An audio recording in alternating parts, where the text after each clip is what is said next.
Pernah kepikiran nggak sih apa yang sebenarnya terjadi di balik layar buat ngelindungin data kita? Percaya deh, ini lebih dari sekedar antivirus. Nah, kali ini kita bakal bedah cetak biru yang dipakai banyak organisasi buat ngebangun benteng digital mereka. Dan yang paling penting, gimana caranya mereka tahu kalau benteng itu beneran kuat, bukan cuma kelihatan kokoh dari luar.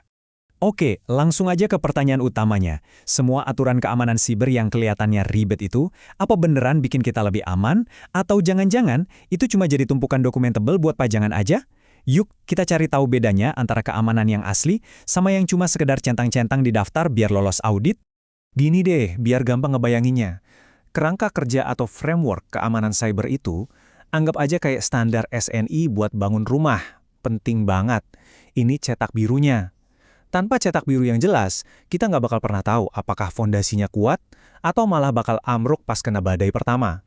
Untuk membongkar cetak biru ini, kita mulai dari level paling atas dulu ya, yaitu standar global yang jadi pegangan perusahaan-perusahaan di seluruh dunia. Ini fondasinya. Yang pertama ada ISO 2001. Anggap aja ini semacam paspor keamanan cyber internasional. Kalau sebuah perusahaan punya sertifikasi ini, itu artinya mereka nunjukin ke seluruh dunia kalau mereka tuh serius banget ngelola dan ngelindungin informasi.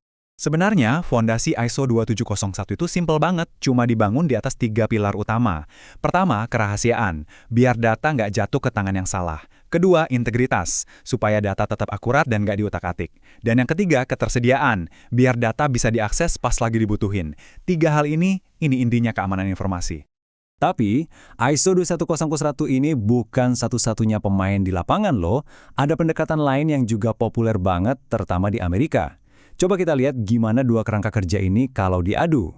Nah, kenalin ini dia, NIST Cyber Security Framework atau biasa disingkat CSF. Beda sama ISO yang sifatnya sertifikasi formal, NIST ini lebih kayak buku panduan yang fleksibel. Walaupun dikembangin sama pemerintah AS, banyak yang pakai karena praktis banget dan fokusnya ke manajemen risiko. Inti dari NIST-CS itu ada di 5 fungsi ini. Gampang kok ngingetnya. Pertama, identifikasi dulu semua aset dan resikonya. Terus, lindungi aset-aset itu.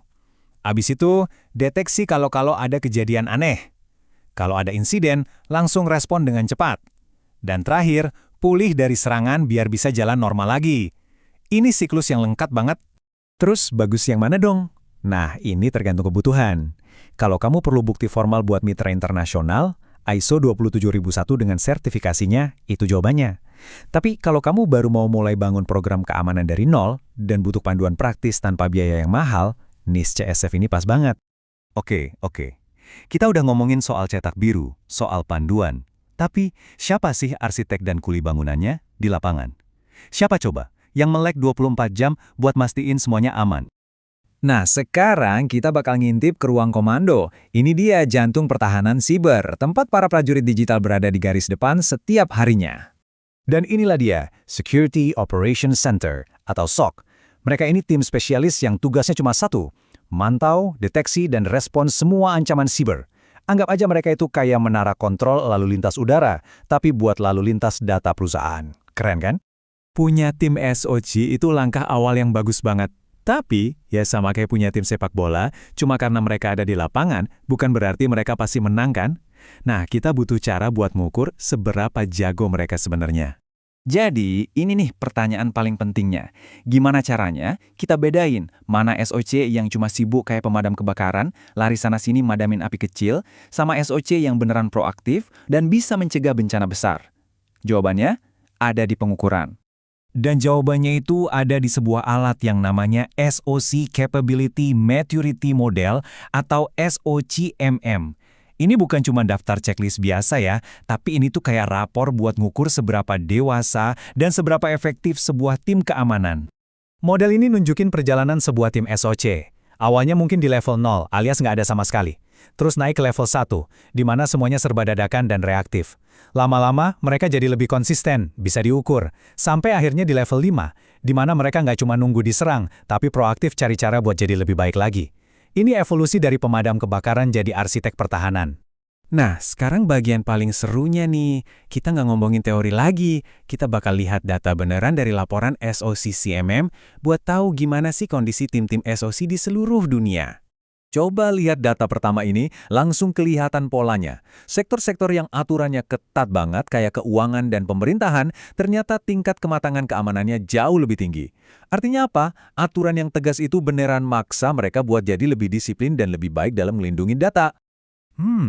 Tapi data berikutnya nunjukin sesuatu yang menarik banget.